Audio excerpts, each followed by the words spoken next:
विजु पट्टनायक 108तम जयंती अवसर में आम गहन उपस्थित अच्छा आम प्रिय नगरपाल पवित्र भूतिया महोदय एवं उपाध्यक्षा तालचेर म्युनिसिपालिटी शुभश्री शुभस्मिता प्रधान महोदय उपस्थित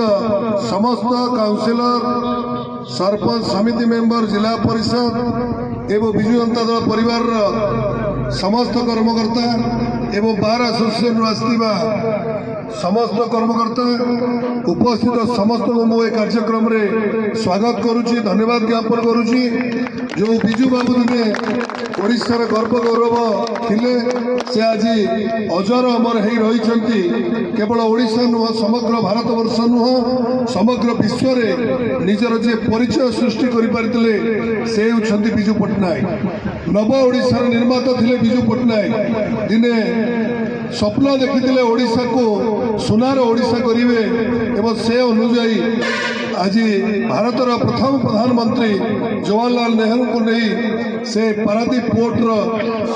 शुभारंभ करते जहाद्वारा आज प्रवाद पुरुष महान जननायक राष्ट्रवादी नेता विजु बाबू 108तम जन्मजयंती पालन अवसर में तालचेर बसस्टाण्ड विजु पट्टनायक प्रतिमूर्ति में माल्यार्पण कर स्मृतिचारण करने सहित तालचेर उपखंड चिकित्सा फल बंटन कार्यक्रम में जोगदेले तालचेर विधायक ब्रजकिशोर प्रधान एवं ता सहित बलुंडा जगन्नाथ कला केन्द्र विजु पट्टनायक जन्मजयंती उत्सव पालन करते तालचेर समस्त विजु जनता दल जिला परिषद सरपंच समिति सभा सहित विभिन्न नेतृमंडली उपस्थित थे। ब्यूरो रिपोर्ट दमन टीवी न्यूज।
आज महान जननायक प्रवाद पुरुष स्वर्गत विजु पट्टनायक 108तम जन्म जयंती पालन उत्सव रे आजिकार मुख्य अतिथि मुख्य आकर्षण तालचेर माटीर गौरव ये तालचेर को लेकिन ओडिशा रे परिचित करूछंती हमर प्रिय विधायक महोदय उपस्थित तालचेर ब्लॉक रो चेयरपर्सन समस्त जिला परिषद सरपंच समिति मेंबर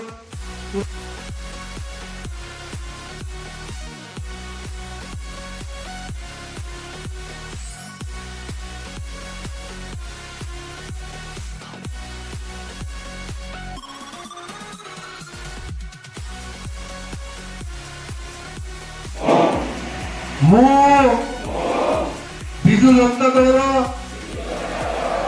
जड़े शृंखलित सदस्य भाव आज महान जननायक प्रवाद पुरुष विजु बाबू जयंती अवसर रे दृढ़ शपथ ग्रहण करुछि जे शासन ପାଳନ ସହିତ ଓଡ଼ିଶାବାସୀଙ୍କ ସେବାରେ ଓଡ଼ିଶା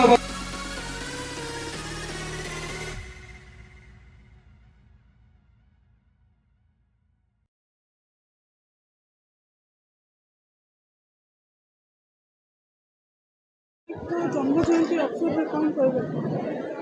ମହାନ ଜନନାୟକ ବିଜୁ ପଟ୍ଟନାୟକ ଯାହାକି ବିଜୟାନନ୍ଦ ପଟ୍ଟନାୟକଙ୍କର 108ତମ ଜନ୍ମ ଜୟନ୍ତୀ ଏ ପାଳନ ଅବସରରେ ତାଳଚେର ନିର୍ବାଚନ ମଣ୍ଡଳୀବାସୀଙ୍କ ତରଫରୁ ସମସ୍ତ ଜନପ୍ରତିନିଧିଙ୍କ ବାସୀଙ୍କ ତରଫରୁ ମୁଁ ବହୁତ ବଧାଇ ଜଣାଉଛି, ଧନ୍ୟବାଦ ଅର୍ପଣ କରୁଛି। ଆଜି ଏଭଳି ଏକ ଦିବସ ଯାହାକି ସମଗ୍ର ଭାରତବାସୀଙ୍କ ପାଇଁ ଏବଂ ସମଗ୍ର ବିଶ୍ୱରେ ପରିଚିତ ସୃଷ୍ଟି କରିଥିବା ନିଜ ପରିଚୟ ସୃଷ୍ଟି କରିଥିବା ସେ ବିଜୟାନନ୍ଦ ପଟ୍ଟନାୟକ ଯିଏକି ନବ ଓଡ଼ିଶାର ନିର୍ମାତା, ଯିଏକି ସ୍ୱପ୍ନ ଦେଖିଥିଲେ ମୋ ଓଡ଼ିଶାକୁ ମୁଁ ନୂଆ ଭାବରେ ଗଢ଼ି ତୋଳିବି ଏବଂ ଏଠିକାର ଶିଳ୍ପ ସମୃଦ୍ଧ ହେବ, ଏଠିକାର ଲୋକମାନେ ଦାନା ପାଣି ପାଇବେ ଏବଂ ସମସ୍ତେ ସ୍ୱାବଲମ୍ବୀ ହେବେ ଏବଂ ମହିଳାମାନଙ୍କୁ ସଶକ୍ତିକରଣ କରାଯିବ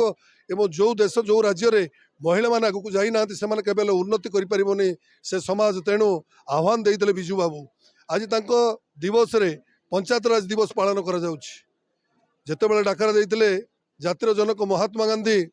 ଯେ ଗାଁଠୁ ଆରମ୍ଭ କରି ସହର ପର୍ଯ୍ୟନ୍ତ ଯେଉଁଦିନ ଉନ୍ନତି ପ୍ରଗତି ହେବ ସେଇଦିନ ହେବ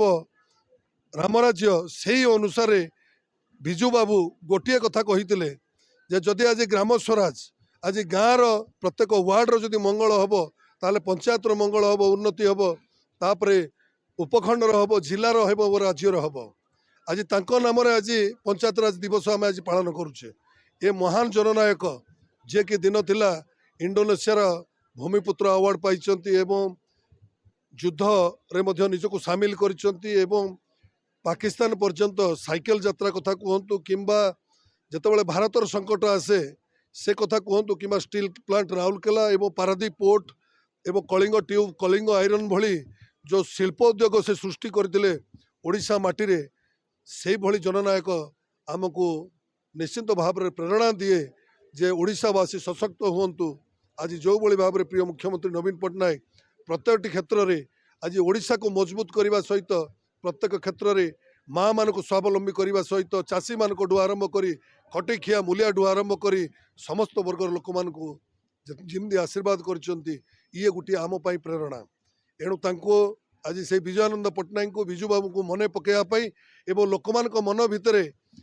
ସମସ୍ତ ପ୍ରକାର କଥାକୁ ଆମେ ଲୋକଲୋଚନକୁ ଆଣିଲେ ସମସ୍ତେ ସଚେତନ ହେବେ ଯେ ବିଜୁ ବାବୁ ଆମ ପାଇଁ ମହାନ ଥିଲେ, ଓଡ଼ିଶା ପାଇଁ ମହାନ ଥିଲେ, ଭାରତବର୍ଷ ପାଇଁ ମହାନ ଥିଲେ।